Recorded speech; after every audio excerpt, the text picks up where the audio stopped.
ಎಲ್ರಿಗೂ ನಮಸ್ಕಾರ. ತ್ರಿಲೋಯ ಕನ್ನಡ ವ್ಲಾಗ್ಸ್ಗೆ ಸ್ವಾಗತ. ಇವತ್ತು ನಾನು ನಿಮ್ಮೆಲ್ರಿಗೂ ಕೋಳಿ ಕರಿ ಮಾಡೋದು ಹೇಗೆ ಅಂತ ತೋರಿಸ್ಕೊಡ್ತೀನಿ. ಇದಕ್ಕೆ ಏನೇನು ಐಟಮ್ಸ್ ಬೇಕು ಅಂತ ಮೊದಲಿಗೆ ನೋಡೋಣ. ಇಲ್ಲಿ ನಾನು ಒಂದು ಈರುಳ್ಳಿ, ಕಾಯಿ, ಕೊತ್ತಂಬರಿ ಸೊಪ್ಪು, ಶುಂಠಿ ಬೆಳ್ಳುಳ್ಳಿ, ಗಸಗಸೆ, ಸೋಂಪು, ಹಾಗೆಯೇ ಧನಿಯಾ ಪುಡಿ, ಹಚ್ಚ ಖಾರದ ಪುಡಿ, ಹಾಗೆ ಒಂದು ಟೊಮೆಟೊನ ಹಚ್ಚಿ ಇಟ್ಕೊಂಡಿದ್ದೀನಿ. ಸೊ ಈ ಎಲ್ಲ ಐಟಮ್ಸನ್ನು ನಾವು ಮಿಕ್ಸಿ ಮಾಡ್ಕೋಬೇಕು. ಇವಾಗ ಒಂದೊಂದೇ ಐಟಮ್ಸನ್ನು ನಾವು ಪೇಸ್ಟ್ ಮಾಡ್ಕೊಳ್ಳೋಣ. ಇಲ್ಲಿ ನಾನೊಂದು ಮಿಕ್ಸಿ ಜಾರನ್ನು ತಗೊಂಡಿದ್ದೀನಿ. ಇಲ್ಲಿ ಒಂದೊಂದೇ ನಾನು ಮಿಕ್ಸಿ ಮಾಡೋಕ್ಕೆ ಏನೇನು ಐಟಮ್ಸ್ ಬೇಕು ಅದನ್ನು ಹಾಕ್ಕೊಳ್ತಾ ಇದ್ದೀನಿ. ಮೊದಲಿಗೆ ಇಲ್ಲಿ ನಾನು ಕಾಯಿಯನ್ನು ಹಾಕ್ಕೊಳ್ತಾ ಇದ್ದೀನಿ. ಕಾಯಿಯನ್ನು ಹಾಕ್ಕೊಂಡಿದ್ದ ನಂತರ ನಾನು ಎಲ್ಲ ಮಸಾಲೆ ಐಟಮ್ಸ್ ಅಂದರೆ ಸೋಂಪು, ಚಕ್ಕೆ ಲವಂಗ, ಶುಂಠಿ ಬೆಳ್ಳುಳ್ಳಿ ಇದೆಲ್ಲವನ್ನು ಕೂಡ ನಾನಿವಾಗ ಮಿಕ್ಸಿಗೆ ಹಾಕ್ಕೊಳ್ತಾ ಇದ್ದೀನಿ. ಯಾವಾಗಲೂ ಮೊದಲು ಕಾಯನ್ನು ಹಾಕ್ಕೊಂಡು ಒಂದು ರೌಂಡ್ ಮಿಕ್ಸಿ ಮಾಡ್ಕೊಬಿಡಿ. ಯಾಕೆ ಅಂತ ಹೇಳಿದ್ರೆ ಕಾಯಿ ನಮಗೆ ಕಂಪ್ಲೀಟಾಗಿ ಪೇಸ್ಟ್ ಆಗೋದು ಗೊತ್ತಾಗುತ್ತೆ. ಎಲ್ಲ ಐಟಮ್ಸ್ ಮಿಕ್ಸಿಗೆ ಹಾಕೋಕಿರೋ ಐಟಮ್ಸ್ ಎಲ್ಲ ಒಂದೇ ಸತಿ ಹಾಕ್ಕೊಂಡು ಮಿಕ್ಸಿ ಮಾಡಿದ್ರೆ ನಮಗೆ ಕಾಯಿ ಸಾರು ಅಥವಾ ಏನು ನಾನಿಲ್ಲಿ ಕೋಳಿ ಕರಿ ಮಾಡ್ತಾ ಇದ್ದೀನಿ ಅದು ತಿನ್ನುವಾಗ ನಮಗೆ ಕಾಯಿ ಸಿಕ್ಕಿದ್ರೆ ಅದು ಚೆನ್ನಾಗಿ ಅನಿಸಲ್ಲ. ಹಾಗಾಗಿ ಮೊದಲಿಗೆ ನಾನು ಕಾಯಿಯನ್ನು ಹಾಕ್ಕೊಂಡು ಮಸಾಲೆನ ಹಾಕ್ಕೊಂಡು ರುಬ್ಬಿ ಮತ್ತು ನಾನು ಟೊಮ್ಯಾಟೊ ಹಾಗೆ ಹಚ್ಚ ಖಾರದ ಪುಡಿ, ಧನಿಯಾ ಪುಡಿ ಹಾಕ್ಕೊಂಡು ಎರಡನೇ ಸತಿ ಮಿಕ್ಸಿ ಮಾಡಿಕೊಂಡೆ.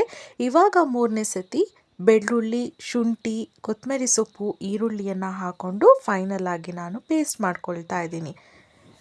ಹಾಗೆ ನಾನಿಲ್ಲಿ ಒಂದು ಕುಕ್ಕರನ್ನು ಇಟ್ಕೊಂಡು ಅದಕ್ಕೆ 2 ಚಮಚ ಎಣ್ಣೆನ ಆಲ್ರೆಡಿ ಹಾಕ್ಕೊಂಡಿದ್ದೀನಿ. ಹಾಗೆ ಇಲ್ಲಿ ಇವತ್ತು ನಾನು ಇಲ್ಲಿ 1 kgಯಷ್ಟು ಚಿಕನನ್ನು ತೊಗೊಂಡಿದ್ದೀನಿ. 1 kg ಚಿಕನನ್ನು ಹಾಕ್ಕೊಂಡು ಅದಕ್ಕೆ 1 ಟೇಬಲ್ ಸ್ಪೂನಷ್ಟು ಅರಿಶಿಣನ ಹಾಕ್ಕೊಂಡು ಈ ಥರ ಚೆನ್ನಾಗಿ ಹುರ್ಕೋಬೇಕು. ಸೊ ನಾವು ಎಣ್ಣೆ, ಚಿಕನ್ ಹಾಗೆ ಅರಿಶಿಣ ಹಾಕಿ ಹುರ್ಕೊಂಡ ನಂತರ ಅದು ತಾನಾಗೆ ನೀರು ಬಿಟ್ಕೊಳ್ಳುತ್ತೆ ಚಿಕನಿಂದ. ಸೊ ಆವಾಗ ನಮಗೆ ಅದು ಚೆನ್ನಾಗಿ ಒಂದು ಕನ್ಸಿಸ್ಟೆನ್ಸಿಲಿ ಬೆಂದಿದೆ, ಕಂಪ್ಲೀಟ್ ಆಗಲ್ಲ, ಒಂದು ಕನ್ಸಿಸ್ಟೆನ್ಸಿಲಿ ಬೆಂದಿದೆ ಅಂತ ಗೊತ್ತಾಗುತ್ತೆ. ಆ ಟೈಮಲ್ಲಿ ನಾವು ರುಬ್ಕೊಂಡಿರುವಂತಹ ಮಸಾಲೆಗಳನ್ನು ಹಾಕ್ಕೋಬೇಕು. ಹಾಗೆ ನಮಗೆ ಎಷ್ಟು ನೀರು ಬೇಕೋ ಅಷ್ಟನ್ನು ನೋಡಿ ಹಾಕ್ಕೋಬೇಕು. ಇಲ್ಲಿ ನಾನು ಒಂದು 2ರಿಂದ 3 ದೊಡ್ಡ ಗ್ಲಾಸಲ್ಲಿ ನೀರನ್ನು ಹಾಕ್ಕೊಂಡಿದ್ದೀನಿ. ಸೊ ಮಸಾಲೆ ಜಾಸ್ತಿ ಇರೋದ್ರಿಂದ ನಾವು ನೀರನ್ನು ನೋಡಿ ಹಾಕ್ಕೊಂಡಿದ್ದೀನಿ. ಹಾಗೆ ಇಲ್ಲಿ ರುಚಿಗೆ ತಕ್ಕಷ್ಟು ಉಪ್ಪನ್ನು ಹಾಕಿದ ನಂತರ ಕೊತ್ತಂಬರಿ ಸೊಪ್ಪನ್ನು ಹಾಕ್ಕೊಂಡು ಫೈನಲ್ ಆಗಿ ಕೋಳಿ ಕರಿ ವಿತ್ ನೂಪುಟ್ಟು, ಇದು ಕೂರ್ಗ್ ಸ್ಪೆಷಲ್ ಡಿಶ್ ನೂಪುಟ್ಟು. ಸೊ ಇದನ್ನು ಕೂಡ ಹೇಗೆ ಮಾಡೋದು ಅಂತ ಕಮ್ಮಿಂಗ್ ವ್ಲಾಗಲ್ಲಿ ತಿಳಿಸ್ಕೊಡ್ತೀನಿ. ಇವತ್ತಿನ ಸ್ಪೆಷಲ್ ಕೋಳಿ ಕರಿ ನಿಮ್ಮೆಲ್ರಿಗೂ ಇಷ್ಟ ಆಗಿದೆ ಅಂತ ಅಂದ್ಕೊಂಡಿದ್ದೀನಿ. ಸೊ ಇಷ್ಟ ಆಗಿದ್ರೆ ನೀವು ಕೂಡ ಟ್ರೈ ಮಾಡಿ, ಹೇಗಾಯಿತು ಅಂತ ಕಮೆಂಟ್ ಸೆಕ್ಷನಲ್ಲಿ ತಿಳಿಸಿ ಅಂತ ಹೇಳ್ತಾ ಇವತ್ತಿನ ವ್ಲಾಗಲ್ಲಿಗೆ ಎಂಡ್ ಮಾಡ್ತಾ ಇದ್ದೀನಿ. ವಿಡಿಯೋ ಇಷ್ಟ ಆಗಿದ್ರೆ ಲೈಕ್ ಮಾಡಿ, ಶೇರ್ ಮಾಡಿ, ಹಾಗೆ ಸಬ್ಸ್ಕ್ರೈಬ್ ಮಾಡ್ಕೊಳ್ಳೋದನ್ನ ಮರಿಬೇಡಿ. Thank you so much.